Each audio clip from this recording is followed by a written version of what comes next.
guys, i-check na natin ang ating i-dry na smelt fish guys. So ayan na siya guys.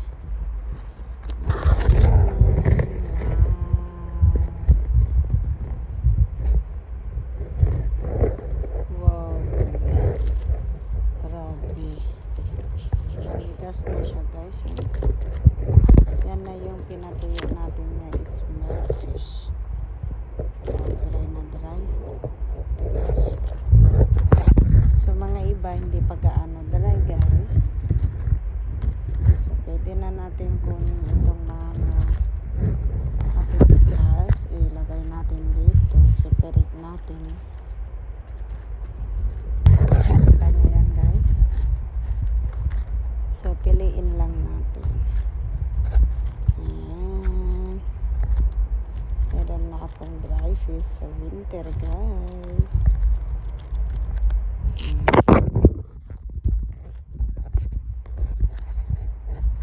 Ito. Yung medyo matataba hindi pa siya pwede.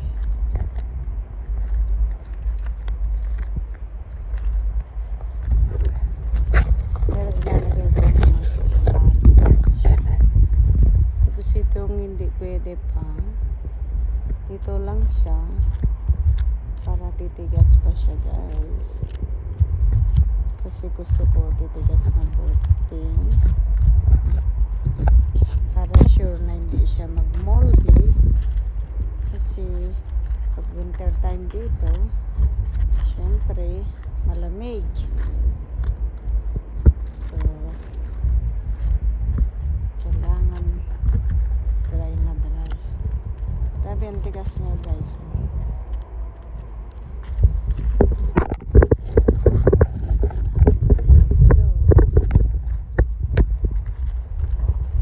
Siguro mga ilang days pa tong mga iba. Tigas na. Ayan, hindi pa matigas. Tigas na. Matigas.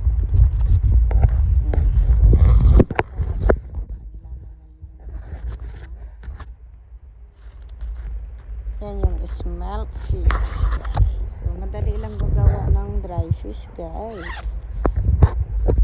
So maganda rin kung may ganito kayo para hindi pasukan ng langaw, iwas sa uod. Diba? Ang ganda guys. Oh, grabe. Ang tigas ng balang halos lahat ito. Halos lahat pala ito guys. Pwede na. Kaya natin dito sa baba itong matitigas. Medyo malambot dito muna.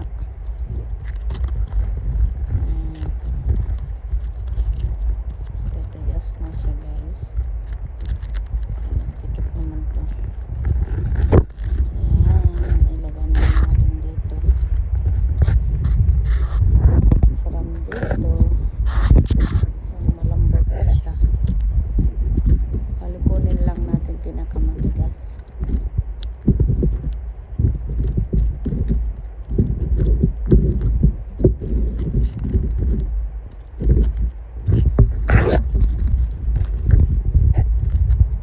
Iwan pa natin yung medyo malambot guys.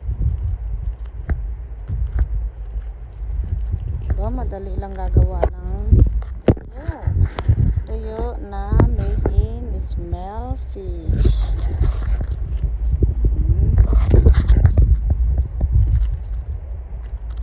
Gawa na rin kayo guys, lalo na pag nasa malamig na area kayo, gaya ng US, gaya ko, para pag winter time meron kayong naka-imbak na dry fish, pwede na kayo magpabili sa Pinas.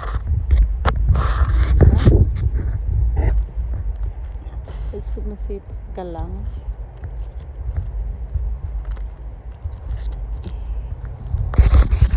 Ayan, o diba marami na rin yung nakadry. So dito ko lang siya para sure na dry guys. Tapos ito yung hindi pa dry masyado. Ito lang muna.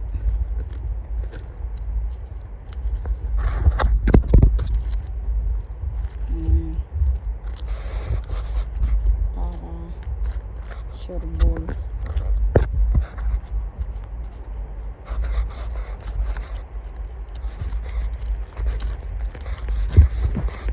Matigas na pala ito guys.